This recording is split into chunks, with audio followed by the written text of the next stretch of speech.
अस्सलामुअलैकुम everyone, welcome back to my channel. कैसे हैं आप सब? उम्मीद करती हूँ आप सब ठीक होंगे, है ये से होंगे। अगर मेरे चैनल पे आगे लास्ट में सब्सक्राइब कर दें, लाइक कर दें, शेयर कर दें। ये सुबह का वक्त था और मैं नीम गर्म पानी का एक मग और 2 खजूरें साथ लेती होती हूँ सुबह नाश्ते में। नाश्ते से पहले नहारे मुँह में खाती हूँ 2 खजूरें। उसके बाद मैं नीम गर्म पानी पीती हूँ। फिर मैं इस सुबह का कुछ आगाज़ इस तरह से होता है। आप बताएं, आप सबकी लाइफ कैसे जा रही है, कैसे चल रहा है आप सबकी ज़िंदगी में। अल्लाह पाक आप सबको हमेशा खुश रखे अपने घर में, अपने फैमिली वालों के साथ। आमीन सुम आमीन। और ये हमने बादाम भिगो के रखे हुए थे खाने के लिए। ये अच्छे होते हैं, सबको खाने चाहिए। ये सेहत के लिए अच्छे होते हैं, आपके दिमाग के लिए अच्छे होते हैं। प्रोटीन, आयरन, इन सब चीज़ों के लिए बहुत बेस्ट होते हैं। आप जब छोटे होते हो ना, तो आपको इन चीज़ें फ़जूल लगती है, आप इन चीज़ों को स्किप कर रहे होते हो। लेकिन जो ही बड़े होते हो आपको इन चीज़ों की कीमत का पता चलता है कि ये कितने आपके सेहत के लिए अच्छे हैं। तो खैर बस थोड़ा वक्त हो गया था। नाश्ता मैंने एक किस्म का बादाम एंड वगैरह इन चीज़ों से मैंने कर लिया था। मैं बिल्कुल सिंपल सा हल्का सा नाश्ता करती हूँ। फिर उसके बाद दिन का वक्त हो गया था और आज दिल कर रहा था मेरा कि मैं एक सिंपल तरीके से मैं शाम में सैंडविच बना के खाऊं। तो बस इसलिए फिर मैंने ये शामी कबाब ले लिए थे और साथ में मैंने केचप ले लिया था और ब्रेड थी। तो इसके साथ मैंने आपको बताया था रिसेंटली व्लॉग में कि मैं एग नहीं यूज़ करती, मुझे पसंद नहीं है। मैं हल्का सा बस हल्का सा ये ग्रीस कर लेती हूँ ऑयल, और उसमें मैं अपना कबाब बनाती हूँ ताकि ज़्यादा ऑयली कबाब ना हो, ज़्यादा गलत ना हो। ये गलत होता है ना, ऑयल सेहत के लिए अच्छे नहीं होता। तो बस इसीलिए आज मैं काफ़ी दिनों से व्लॉग्स नहीं अपलोड कर रही, बिकॉज़ बहुत ज़्यादा बिज़ी शेड्यूल होता है, बहुत ज़्यादा टाइम ही नहीं मिलता, कुछ भी करने का टाइम नहीं होता। तो बट मैंने कहा ये चीज़ हमने स्टार्ट की हुई है, इसको हमें कंटिन्यू रखना चाहिए, करना चाहिए आहिस्ता आहिस्ता। तो इस वजह से फिर मैंने टोस्टर निकाल लिया था, टोस्टर में जिसमें मैंने अपने सैंडविच बनाने थे। कभी कभार मतलब ये ऐसी चीज़ें होती हैं ना जो कभी अक्सर नहीं खाने का दिल करता, और कभी कभार ऐसी क्रेविंग हो जाती है ना कि बंदा कहता है कि खाए, और मैं स्किप करती हूँ लेकिन फिर भी मतलब बाय हो जाता है ना। अब इंसान कितना ही स्किप कर ले, खाने का तो दिल करता ही है। फिर मैं टोस्टर लेके मैंने सोचा था कि मैं एक ही सैंडविच खाऊंगी, लेकिन खुशबू इतनी अच्छी आ रही थी कि मैं रहा नहीं गया। मैंने अपने लिए 2 सैंडविच बना लिए, बाकी घर वालों के लिए भी 2-2 और अपने लिए भी 2 बनाए। इंसान कंट्रोल करके भी नहीं कर पाता। खैर कोई मसला नहीं, कभी कभार हो जाना चाहिए ना, खा लेना चाहिए।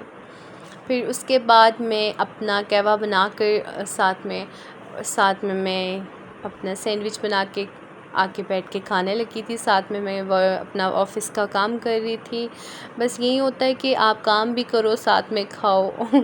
आजकल मेरा काम भी बहुत ज़्यादा हो गया है, इस वजह से भी मैं व्लॉग नहीं अपलोड कर पाती, क्योंकि मेरे पास टाइम ही नहीं होता व्लॉग बनाने का। बस तो काम ज़रूरी है, आपको काम करना चाहिए, आपको बिज़ी रहना चाहिए, लेकिन मैं कुछ ज़्यादा ही बिज़ी हो गई हूँ। ये हार्ट बिस्किट मेरी अम्मी लेके आई थी और ये मुझे बहुत पसंद है, बहुत ज़्यादा।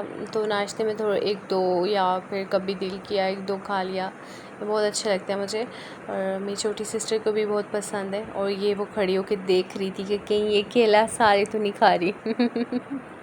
तो मैं इसको तसल्ली दे रही थी कि नहीं, केले नहीं खाऊंगी, तो मैं साथ लेके खाना है। खैर रात का वक्त हो चुका था और उसके बाद मैंने बनाना था। मेरी बहन ने मुझे फरमाइश की थी कि आप बनाओ, आज पास्ता बनाओ। तो मेरा दिल नहीं कर रहा था सिंपल मैक्रोनी बनाने का, मेरा दिल कर रहा था वाइट सॉस पास्ता बनाऊं। तो इसलिए फिर मैंने उसकी तैयारी करी थी। साथ में ये सामने फ़िश भी पड़ी हुई है, हम फ़िश फ्राई करनी थी। फ़िश अम्मी के लिए फ्राई नहीं करनी, वो स्टीम करनी थी उनके लिए। ग्रिल करनी थी, स्टीम नहीं करनी थी, ग्रिल करनी थी। तो ये मैं मसाला मिक्सचर बना लिया था मैंने, सारा फ्राई कर लिया था। इसके बाद मैं मैं सारा एक ही पॉट में सारा काम कर रही थी, क्योंकि मुझे लगता है अलग अलग आप डिफरेंट फ्राई पैन वगैरह ये यूज़ करते रहोगे ना, तो आपका टेस्ट फ्लेवर चेंज होता जाएगा। तो इसलिए मैं जिसमें बना रही थी सारी चीज़ें एक ही जगह बना रही थी। मैंने कहा सबका टेस्ट एक ही हो, क्योंकि एक ही चीज़ बना रही है तो डिफरेंट चीज़ें करने की क्या ज़रूरत है। मेरा चिकन भी रेडी हो गया था, मसाला भी रेडी हो गया था। अब मैं बनाई थी वाइट सॉस बनाई थी, सॉरी। तो इसके लिए मैंने जो मैदा है उसको मैंने अच्छे तरीके से वो भून रही थी। खैर आप लोगों को आता तो होगा तरीका। तो उसके बाद मैं ये दूध ऐड कर रही थी। दूध इतना होना चाहिए कि आपका जो सॉस है बहुत अच्छा बन जाए। और उस दूध में ऐड करने के बाद मैंने इसमें ऐड किया था ब्लैक पेपर ऐड किए थे और चिली फ्लेक्स ऐड किए थे। नमक मैंने ऑलरेडी हर चीज़ों में ऐड था तो मैंने नहीं ऐड किया था। और फिर उसके बाद देन सारी चीज़ें मिक्सिंग वगैरह जो भी होता है सारी चीज़ें की। तो खैर आप बताइएगा आपको वाइट सॉस पास्ता पसंद है, आपको स्पैगेटी पसंद है या फिर मैक्रोनी, सिंपल मैक्रोनी। अक्सर लोगों को ना जो सब्ज़ियों की बहुत सारी ढेर सारी सब्ज़ियाँ पड़ी हों तो मैक्रोनी पसंद है। अक्सर लोगों को जस्ट टमाटर की मैक्रोनी पसंद है। वो वो भी मज़ेदार होती है, यानी वो भी टेस्टी होती है, फ्लेवरफुल होती है, वो अच्छी होती है, खट्टी खट्टी होती है ना वो। लेकिन अक्सर ऐसा होता है ना कि आपको ये खाने का दिल करता है, ये वाइट सॉस पास्ता टाइप ना खाने का दिल करता है ये, लेकिन ये हैवी बहुत हो जाता है। ये हैवी इसलिए होता है, ये पता दिल पे अफेक्ट करने लगता है। हैवी होता है क्योंकि इसमें एक तो मैदा डाल दिया जाता है उसमें, ऊपर से दूध होता है, तो इस वजह से। खैर ये ऐसी लुक थी इसकी, ये बहुत टेस्टी बना था, बहुत ज़्यादा मज़ेदार बना था।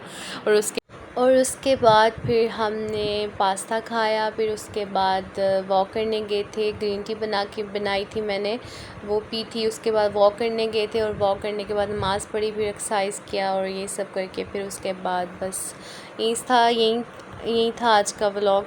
इंशाल्लाह आपसे नेक्स्ट व्लॉग में मुलाकात होगी। मुझे अपनी ढेर सारी दुआओं में याद रखिएगा। अगर मेरे चैनल पे आ गए तो लाजमी सब्सक्राइब कर दें, लाइक कर दें, शेयर कर दें। फ़ी अमान अल्लाह।